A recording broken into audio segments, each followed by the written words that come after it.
नमस्कार, मळाई न्यूजमध्ये आपले सर्वांचं स्वागत। तिसरी पश्चिम महाराष्ट्र सहकार परिषद रविवार दिनांक 19 जानेवारी 2025 रोजी कराड येथे होणार।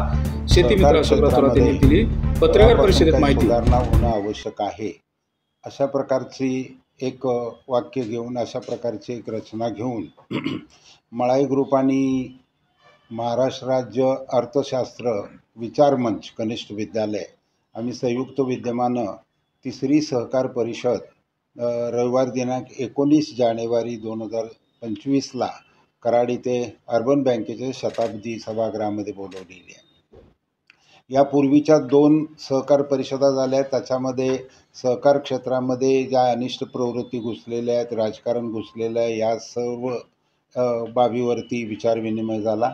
दुसऱ्या सहकार परिषदेमध्ये केंद्र सरकारचा जो कायदा आला, केंद्र सरकारमध्ये जर नवीन सहकार खातं उघडलं आणि या दृष्टिकोनातून विचारविनिमय करण्यात आला। तिसऱ्या सहकार परिषदेमध्ये जे विषय आहेत प्रामुख्याने ते नेहमीप्रमाणे हेच विषय आहेत की सहकार क्षेत्रामध्ये आमूलाग्र बदल घडवला पाहिजे।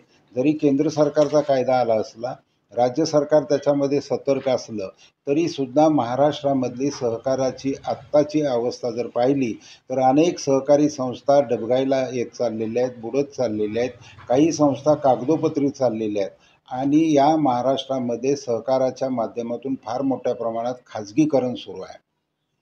सहकारामध्ये घराणेशाही वृद्धिंगत होत चाललेली आहे, वाढत चाललेली आहे।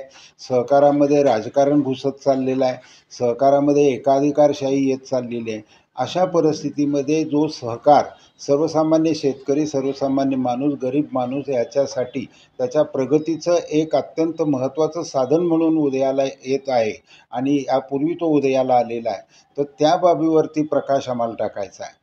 शेवटचाच मुद्दा याच्यातला अत्यंत महत्त्वाचा आहे की सहकार क्षेत्रामध्ये आणि अर्थशास्त्रामध्ये शिकवण्याचं काम करणारे जे प्राध्यापक आहेत आणि त्यांचे विद्यार्थी आहेत, तर कनिष्ठ महाविद्यालय स्तरावरील हे प्राध्यापक, त्यांचे विद्यार्थी यांना विशेष करून आम्ही याच्यामध्ये निमंत्रित करत आहोत की ज्यांच्या प्रबोधनामुळे भविष्यकाळामध्ये सहकारात काम करणारा एक उत्तम कार्यकर्ता घडू शकेल आणि तो प्रामाणिक असेल, असा कार्यकर्ता घडवण्यासाठी म्हणून प्राध्यापक, विद्यार्थी आणि सहकारी संस्थांमध्ये कार्यरत असणारे जे पदाधिकारी आहेत यांच्यासाठी ही परिषद आहे। मोठ्या प्रमाणामध्ये या परिषदेला प्रतिसाद मिळतो आहे आणि सकारात्मक त्याचे बदल अगदी थोड्या प्रमाणात काय पण होत आहेत असं मला वाटतं आहे। धन्यवाद।